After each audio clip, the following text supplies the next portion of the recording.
Let's be honest, having a baby is expensive. We all know that going in, right? But did you know that some of those heavily marketed absolute must-have baby products are actually just total money traps? Well, today, let's dive into this explainer where we're going to unpack a super helpful guide that might just save you a ton of cash before your next big baby store run. We're digging into exactly why so many of us get lured in and how you can spot these marketing tricks before you ever swipe your card. I mean, we all see those painfully cute ads on our feeds. You're scrolling, you spot the most perfectly staged nursery item, and your brain immediately goes, yep, I need that to be a good parent. The appeal is just incredibly strong, especially for first-time parents who want the absolute best. But today, we're looking past all that polished marketing at the reality of the top 3 products that sound immensely useful, but honestly, they just end up emptying your pockets. So if you've got a baby shopping spree coming up, or maybe you're building out a registry right now, you are definitely going to want to pay attention. Let's kick things off with mistake number 3, baby shoe collections. Now, while those tiny designer sneakers are undeniably cute, literally painfully cute when you're holding them in the palm of your hand, the reality is newborns can't actually walk for months. This basically turns those super expensive mini designer shoes into, well, very expensive decorations. It's so easy to picture your little one sporting the latest trends, but practically speaking, it just doesn't make any sense for a newborn who isn't even crawling yet. They look amazing sitting perfectly arranged on a nursery shelf, but trying to force a stiff shoe onto a squishy, completely uncooperative little baby foot, yeah, that's an exercise in pure frustration you just do not need. A lot of babies end up wearing these stiff shoes exactly once, usually for a quick birth announcement picture, and then they immediately outgrow them. So save your money. Just stick to soft socks or flexible booties until they actually start walking. Those early months are entirely about keeping their feet warm and comfy, not, making a high-end fashion statement at the playground. They really need to be able to wiggle their toes and move naturally as they develop. So save that heavy-duty shoe shopping for when your baby actually needs the grip and sole protection for their very first real steps outside. Moving right along to mistake number 2, wipe warmers. The expectation here is this amazing spa-like warm comfort for your baby during those agonizing late-night diaper changes. It sounds like an absolute dream, right? Who wouldn't want to provide that soothing, gentle touch for a crying newborn at 2 in the morning?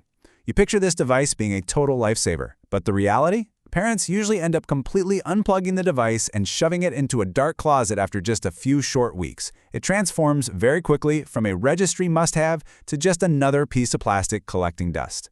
So why exactly do they fail so miserably in the real world? Well, first off, the constant heat actually causes the wipes to dry out much faster, which completely defeats their entire purpose. You go to grab one in a middle-of-the-night emergency, and it's like trying to use a dry piece of paper. Second, they take up incredibly valuable space on an already crowded changing table that's probably overflowing with diapers and creams anyway. But honestly, the most logical reason is this. The second you leave the house, you're going to have to use regular, room temperature wipes out of your diaper bag. Your baby has to adjust to normal, unwarmed wipes regardless of what elaborate setup you have going on at home. You're basically just setting them up to be shocked the minute you have to do a diaper change in a public restroom.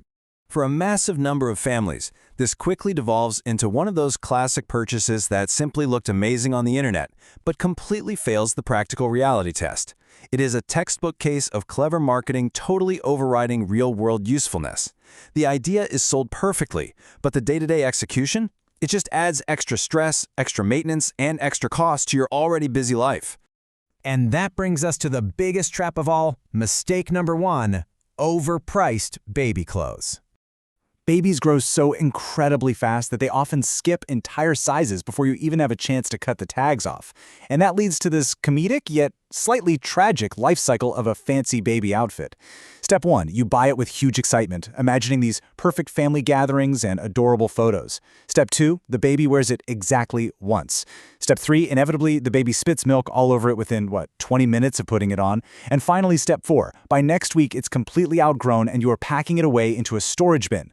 All of that money spent for one very messy, incredibly brief use.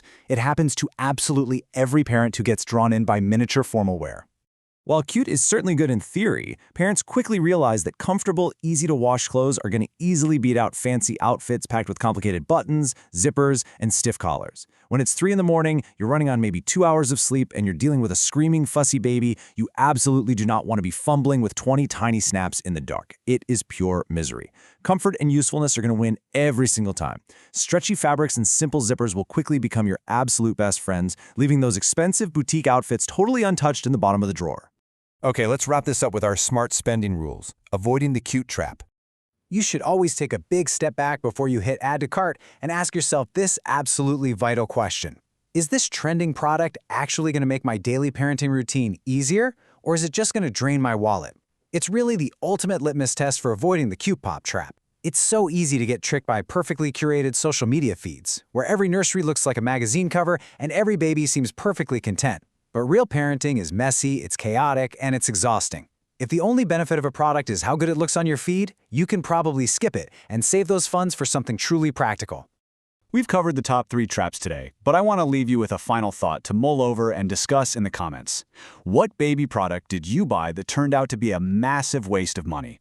Let's keep sharing that vital, practical knowledge so we can all make smarter, better choices when navigating the wild world of baby shopping. Thanks for joining me for this explainer, and happy, smart shopping!